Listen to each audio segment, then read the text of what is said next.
përcakton humori sotëm ato pjesë të bukura të humorit të tyre viteve?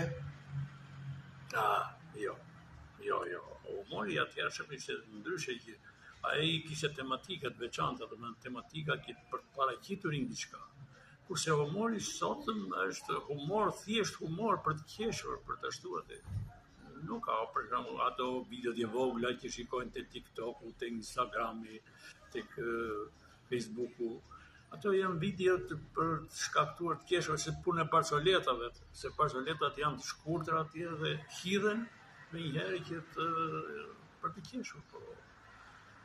A janë pjesë të rinjët e sotëm për t'i dhënë artdashësve humor, pasi ju shikoni edhe skenat në shumë televizione.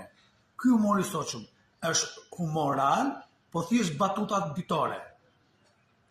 Humori i sotëm, të ide sotëm, ata në fakt ka studiojnë, kanë mbajtur në institutin e lartë, siç i thoshin dikur neve, ose në Akademinë e Arteve, tash që studiojnë, degën e arteve gojor, por i kanë marrë të gjitha elementet që duhen për shembull për të bërë humorin, për të bërë pjesën teatrale, dramën, të gjitha ato aty, por s'kan ku t'i ushtrojnë këto, s'kan ku t'i ashtu aty, ku të venë ata i din që gjitha, por s'ka skenë, nuk përngjitet me njëri në skenë.